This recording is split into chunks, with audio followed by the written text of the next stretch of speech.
Caroline Castle hat vor 5 Jahren ebenfalls gegen die schottische Unabhängigkeit gestimmt. Sie ist Engländerin, doch ihr Zuhause ist seit Jahrzehnten Edinburgh. Auch sie will nun ein unabhängiges Schottland. Großbritannien war 2014 noch ein starkes, stabiles Land und hatte die Wirtschaftskrise recht gut überstanden. Alles war anders. Großbritannien war ein anderes Land. Damals hätte ich nie gedacht, dass wir so enden würden. 2014 glaubten die meisten Schotten, dass sie nur mit Großbritannien weiter zur EU. Why does this lie continuously get repeated, day after day? It comes to something when you have to rewrite history and use this fabricated version of events to conjure up sympathy and support, and use said sympathy and support as the segue for the campaign trail ahead. Use the falsehoods to form the basis for your whole campaign. I was 16 in 2014. I just had my birthday not too long before the referendum, and didn't really know a damn thing about politics back then. If I'm honest, I didn't care. Still don't really, when it comes to pledging allegiance or loyalties. Nonetheless, during that referendum, the Project Fear campaign, Alistair Darling on the TV all the time, and Alex Salmond giving it what's for on the TV also. Not once did I hear any mention really of the European Union. That's not to suggest that it wasn't brought up, but I can categorically say that the first time I ever heard that the reason Scotland supposedly voted to remain in 2014 was due to wanting to retain EU membership via staying in the UK was when Brexit happened, when Nicola Sturgeon decided to rewrite history, completely disregarding the facts of the matter, which suggested any attempt from an independent Scotland to rejoin Europe would have been vetoed. Second of all, David Cameron said during this time frame in 2014, during the referendum time period, that there would be a referendum on the EU in 2 years from 2014, hence the EU referendum. Everybody was well aware that that referendum was coming up.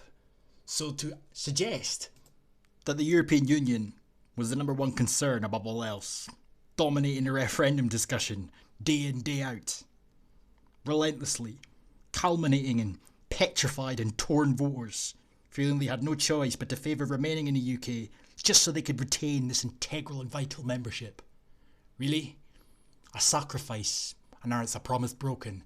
Is that really the angle that people are willing to accept? It's just fucking bullshit.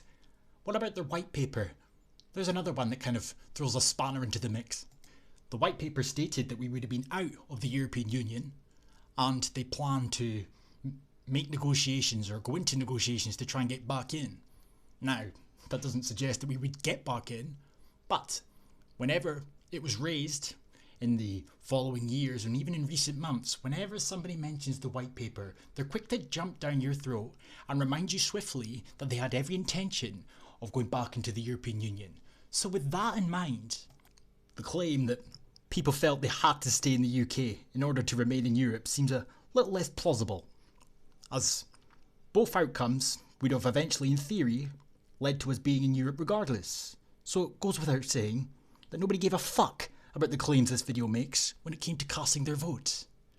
2014 glaubten die meisten Schotten, dass sie nur mit Großbritannien weiter zur EU gehören könnten. Viele fühlen sich jetzt durch den Brexit betrogen. Unabhängigkeitsaktivisten der ersten Stunde wollen diese Stimmung nutzen. Sie fordern, die britische Regierung müsse Schottland ein weiteres Unabhängigkeitsreferendum gewähren, und zwar bald.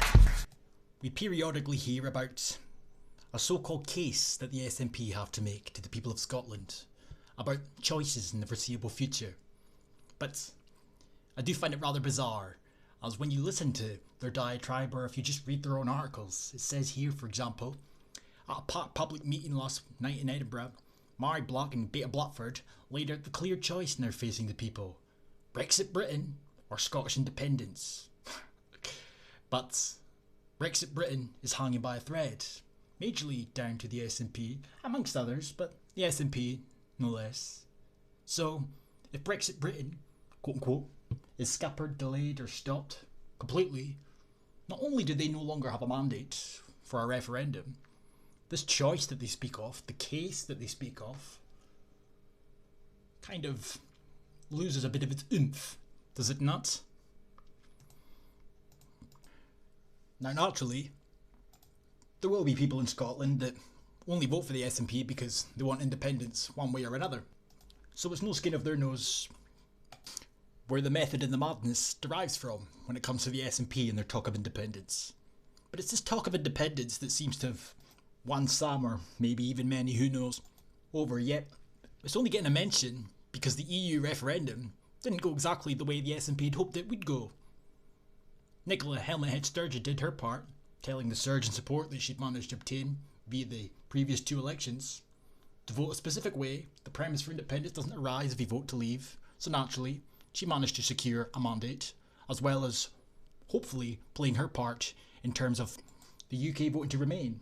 And if the UK had voted to remain, or if the UK had revoked Article 50, or if there'd been a people's vote, or if Brexit continues to be fucked up thanks to the SNP and co, the SNP will be able to rest easy at night knowing that their fucking EU membership has been secured once and for all.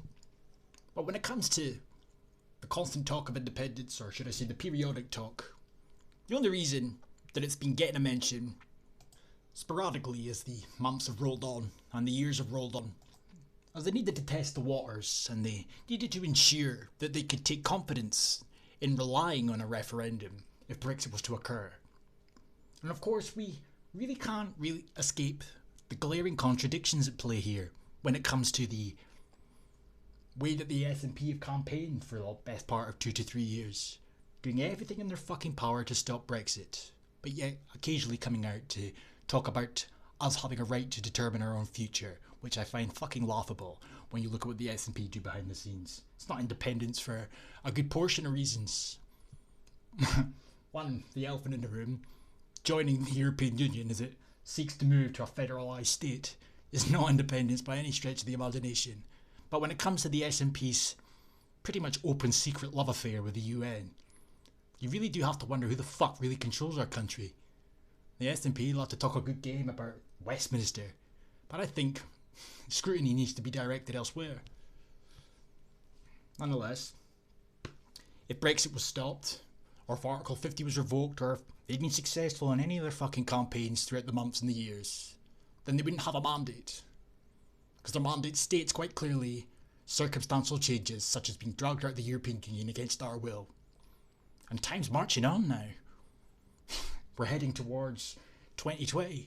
Soon it'll be 2021, with the election, and their mandate will cease to exist. The same way that it will cease to exist if Brexit stopped, which is looking ever more likely as the dog and pony show reaches the final hurdles. So, with that in mind, that leads me to this. They're trying to pass through this referendum bill again. It's been hitting the headlines again recently. Presiding Officer, most importantly of all, we intend to offer the people of Scotland the choice of a better and more positive future. See, this is where it gets strange. This is where it gets rather deceptive. As the SNP have been making out to people here for the best part of 3 years, that at the end of this whole process, Scotland will have a choice. They will guarantee a choice for a better future, a more positive future, to determine our own future, etc, etc. But that all was predicated on Brexit occurring. That was all predicated on us being dragged out of the European Union against our will. Without that happening, they wouldn't have a mandate. So, without that happening, no mandate in sight, people are going to start to raise eyebrows, considering I reckon a hell of a lot of people did exactly what she wanted them to do in 2016, purely down to her fear porn, or her tactical voting, take your pick. So now they're trying to shoehorn in a referendum. They're trying to ensure that the people will have that referendum, so she doesn't get to come out the other side of this looking like a fucking liar. But this is where it gets laughable. Our people can't seem to put 2 and 2 together here. Because this referendum that they've been promising you for 3 years, they're trying to make out that this would be the same referendum in question here.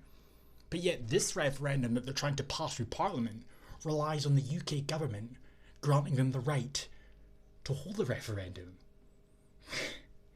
two different things.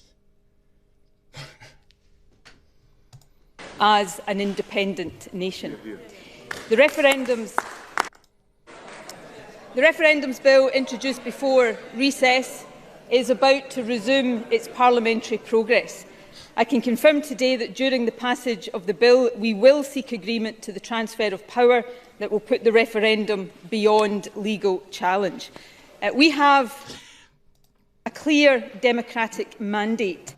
But this is, again, another lie, because they don't have a clear democratic mandate. Their mandate says, as I just reiterated, circumstantial change, such as being dragged out of Europe against our will. So I ask the question again, what circumstantial changes have occurred? And when do they expect us to be dragged out of Europe against our will? Because from where I'm sat, I've not seen anything other than the SNP doing everything in their fucking power to deviate away from that outcome. Which is a very bizarre thing to do, is it not? When it's all about independence, apparently.